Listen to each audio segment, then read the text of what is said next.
안녕하세요. 콘텐츠 세계로 미래로 기말 과제 나의 관점에서 평가하는 콘텐츠를 발표하게 된 정상원입니다.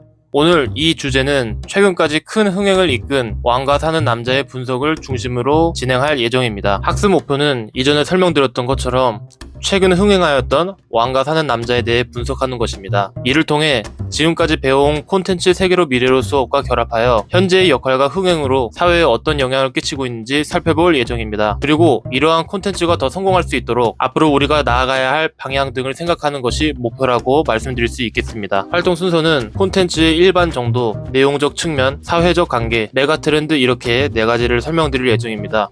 저는 특히 메가 트렌드에 주목할 필요가 있다고 생각합니다. 첫 번째로 콘텐츠 일반 정보입니다.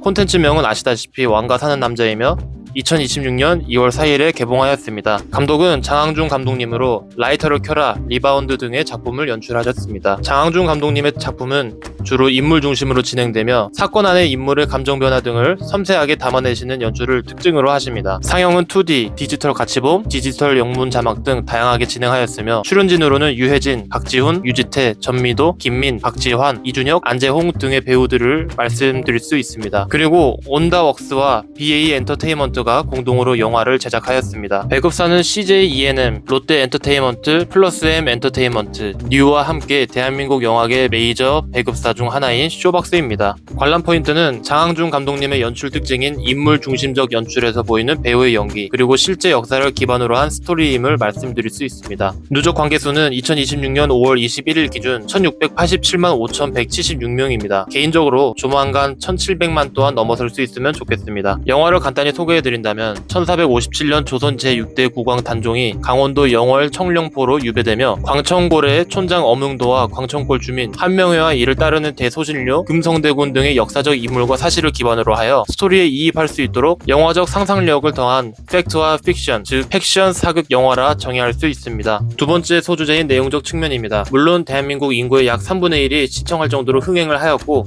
많은 분들께서 이미 스토리를 알고 계실 수도 있지만 시청하실 분들을 위해 초반만 간략히 말씀드리고 넘어가겠습니다. 쉽게 말씀드리면 개유정난 이후 폐위된 단종의 유배 생활에 대해 다루고 있으며 마을의 생계를 위해 청령포를 유배지로 유치하려던 광천골 촌장 엄흥도의 시선을 중심으로 영화가 전개되고 있습니다. 엄흥도는 호랑이를 만나 도망치다 넘어져 의식을 잃었으나 노릇골의 노인으로부터 도움을 받고 상황을 살펴보니 유배를 왔던 사람으로 인해 마을이 가난으로부터 벗어날 수 있었다는 사실을 알게 되었습니다. 이후 영월군수에게 다음으로 유배를 올 사람을 자신의 마을로 오도록 부탁하였고 이를 들은 한명회가 수락하며 이야기가 시작됩니다. 그리고 다음으로 유배를 올 사람은 바로 단종이었습니다. 이후의 스토리는 어떻게 될지 궁금하시다면 직접 영화를 보시길 추천드립니다. 구성의 핵심은 역사적 사실을 기반으로 한 결과라는 것인데요. 권선징악과 같은 결말이 아닌 역사를 기반으로 한 문화 원형 스토리텔링을 통해 더 현실적으로 시청자에게 다가갈 수 있었습니다. 장소는 삼면이 강으로 둘러싸인 청령포로서 지형적 고립감과 서늘한 자연경관을 시각적으로 극대화하였습니다. 실제 개봉 이후 많은 사람들이 방문하는 곳이 되었습니다. 캐릭터는 주인공 엄흥도를 살펴본다면 더 재미있게 시청할 수 있는데요. 그는 기회주의적이고 세속적인 인물인 면이 부각되었습니다. 그러나 시간이 지날수록 단종에게 마음을 열게 되었고 이는 점차 인간애를 가진 입체적 캐릭터임을 확인할 수 있었습니다. 과거 전통적인 디즈니 애니메이션에서 흔히 보이던 평면적이고 순종적인 잘생기거나 예쁘고 착한 주인공의 틀에서 벗어나 현실적인 주인공처럼 현대 대중이 깊이 공감할 수 있는 입체성을 띠고 있다는 사실을 파악할 수 있었습니다. 다음으로 세 번째 소주제인 사회적 관계입니다. 먼저 역사적 관점에서 살펴보면 1457년 단종 유배라는 역사적 사실과 실존 인물을 바탕으로 역사가 미처 기록하지 못한 이면의 이야기를 채워넣은 문화 원형 스토리텔링입니다. 단종의 유배 이후의 삶에 관한 내용을 영화로 만들면서 많은 사람이 역사를 다시 한번 살펴보게 되었고 단종에 대한 긍정적인 관심과 더불어 단종을 폐위시킨 세조에 대한 비판이 늘어나게 되었습니다. 이에 대한 예시로 세조강릉에 대한 네이버 지도, 카카오맵, 구글 지도 등의 리뷰에 세조의 잘못에 대한 의견을 담는 리뷰가 많아지는 결과로 나타나기도 하였습니다. 다음으로는 사회와의 관계입니다. 성공한 영상 콘텐츠는 오프라인 지역 사회에 미치는 파급력을 보여줄 수 있는데요. 왕가 사는 남자의 개봉 이후 영월 단종 문화재가 폭발적인 인기를 끌어 많은 사람의 이목을 집중시켰고 그 결과 관광객 3배 증가, 단종이 나룻배를 타고 청령포로 향하는 체험이 2시간 이상 웨이팅을 해야 하는 등 많은 영향을 끼쳤음을 파악할 수 있었습니다. 이제 마지막 소주제이자 핵심인 메가트렌드 2가지를 왕가 사는 남자를 통해 말씀드리겠습니다. 첫 번째는 OSMU입니다. 원소스 멀티 유즈로 하나의 소스를 다양한 종류의 매체와 그에 걸맞은 적합한 형태의 결과물로 만들어내는 것이라고 일본의 전자공학계에서 정의하였습니다.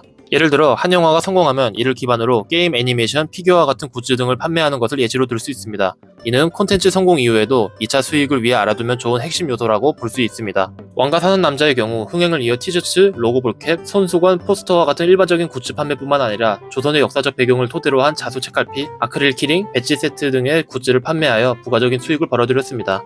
두 번째는 문화원형 스토리텔링입니다. 문화원형 스토리텔링이란 민족이나 지역 고유의 역사, 신화, 설화, 생활상 등 본래의 모습인 문화원형을 발굴하여 현대 미디어와 콘텐츠에 맞게 서사구조를 재창조하는 작업이라고 정의할 수 있습니다. 이는 대표적인 사례로 중국의 설화인 화목란을 바탕으로 월트 디즈니 애니메이션 스튜디오에서 제작한 뮬란, 중국 문화와 더불어 중국의 상징적인 동물인 판다를 주인공으로 드림웍스 애니메이션에서 만든 쿵푸 팬더, 조지프 캠벨의 천의 얼굴을 가진 영웅의 여정 구조를 활용하여 탄생할 수 있었던 스타워즈 시리즈 등이 있습니다.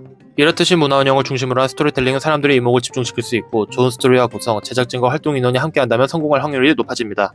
왕가 사는 남자 또한 개요정난 이후에 단종의 유배 이야기를 각색하여 많은 사람이 단종의 감정에 몰입할 수 있는 영화를 만들어낼 수 있었던 것도 실제 역사를 중심으로 제작함으로써 많은 사람이 바로 이해할 수 있고 이를 통해 더 많은 사람이 관심을 가질 수 있었다고 판단합니다. 그리고 이는 연령층이나 성별에 국한되지 않고 남녀노소 누구나 이해하고 집중해서 볼 수 있는 것이 특징이었으며 배우들의 명연기와 제작진의 각색을 더해 더 큰 흥행이라는 결과를 맞이할 수 있었습니다.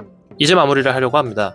최근 기운이 떨어져가던 영화계에 왕에 사는 남자의 등장과 흥행은 큰 기쁨이자 경각심을 주는 기회라고 생각합니다. 앞으로도 많은 분들이 영화를 보실 수 있도록 다양한 노력을 중심으로 좋은 결과를 만들어낼 수 있으면 좋겠다는 의견을 마지막으로 영상을 마치겠습니다. 시청해주신 여러분 감사합니다.